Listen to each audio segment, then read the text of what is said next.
I call the Honourable Judith Collins. Mr Speaker, it is indeed a privilege and pleasure to be able to speak on the Waitangi National Trust Board Amendment Bill. It's been really interesting listening to the contributions from around the House.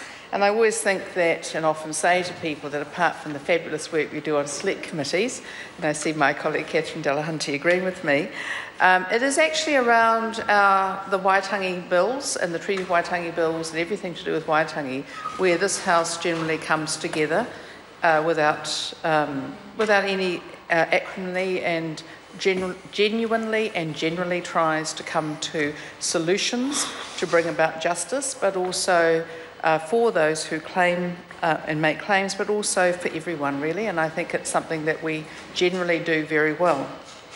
So when I've been listening to some of the reasons that are being given around why we need to update and amend this bill, I thought that they all sound very sensible to me.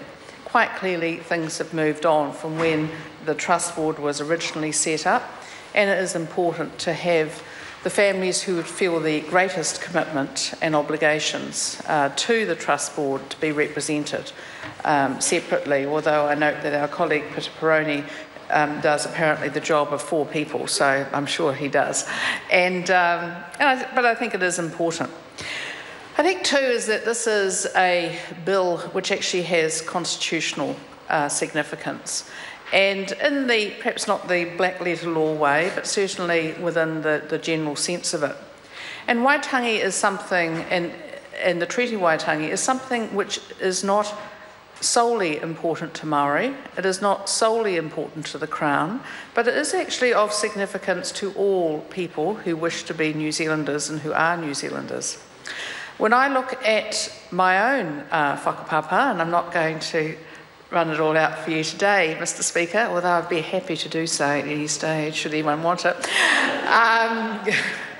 Oh, Miss Delahunty, you're just too kind.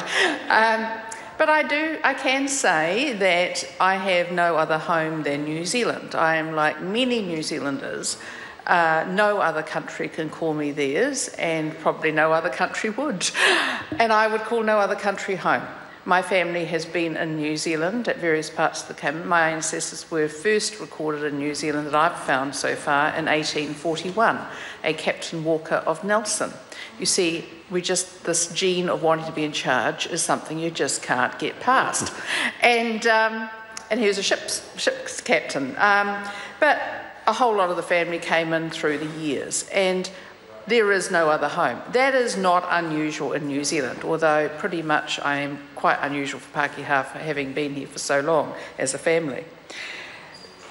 And so for me, I grew up in the Waikato. I grew up in a situation where my parents grew up in the King Country, born there, grew up there. We're not people who are fazed by cultures other than Pākehā New Zealand cultures. Having said that, lots of New Zealanders now do not have that background and do in fact want to engage in and want to know more about not only the Treaty of Waitangi, but also about New Zealand and New Zealand's constitutional history, but also where we are now and where we want to be going.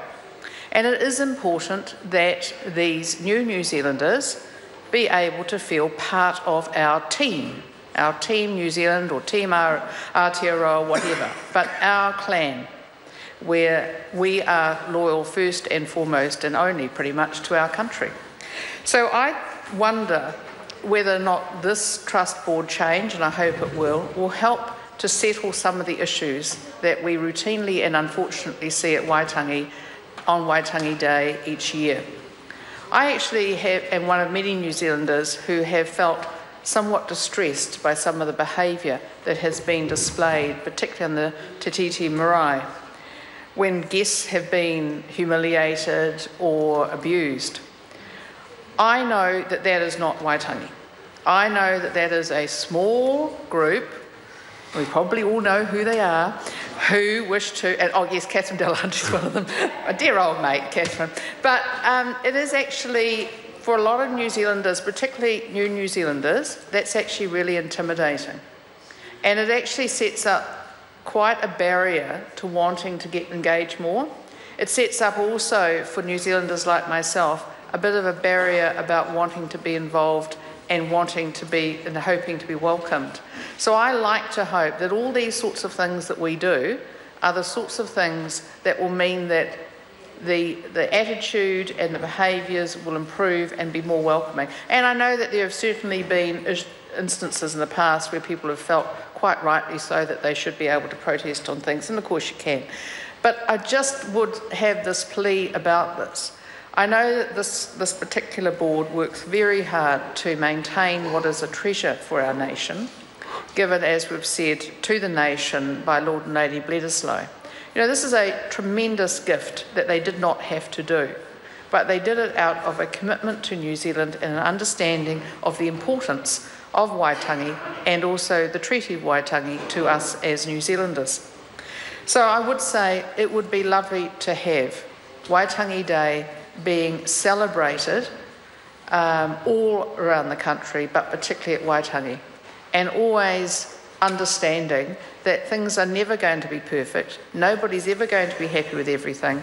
But you know, one of the great things in New Zealand is that we are always trying to do better. And I think that's something we want to be able to give some credit where it's due. There has been a tremendous amount over the years that we are now, that's been done wrong actually, that we are now as a country addressing. This particular government, since we've been in office just over 6 years, we've signed 46 deeds of settlement. As at February this year, there have been 72 deeds of settlement signed, so that's not just this government but the previous government as well. 43 of those deeds of settlement have been enacted in legislation.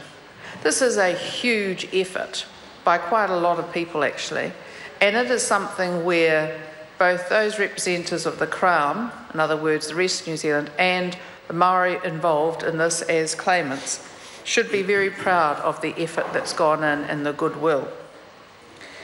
By the end of 2017, we'd like to, if possible, to have all deeds of settlement signed. But that is actually very much dependent on both sides being willing. And obviously, iwi need to be able and willing to sign as well. And you can't enforce approval or agreement. People have to want to do it. So these are really good things that we can point to. Point to me, Mr. Speaker, anywhere else in the world where we have that sort of coming together and that sort of commitment to righting the wrongs of the past. Point to any other country who has that history. And that goes back not just because we're all fabulous people here in Kiwi land, it actually goes back to the very essence and the wording of the Treaty of Waitangi and what it was all about. Because no other country that I can think of that was colonised in the way in the 19th century by Britain or any other country ever actually ended up with a document such as the Treaty of Waitangi. No other country. And that is actually something we should be very, very grateful for. It enabled settlement in New Zealand of people other than the Indigenous Maori population, and it also enabled a protection of rights and conferring of rights as well, and a protection that we should be very proud of. So, Mr. Speaker, no matter what we do in this area, there's always going to be someone to complain, and that is the nature of democracy. It's a fabulous thing, nothing wrong with complaining. I've done a bit myself. But I would say that when we come to these bills, we do a great job, and I'd like to acknowledge the chair of the Maori Affairs Select Committee and all the members for the hard work that they've put into this, and also the Minister for bringing this to the House.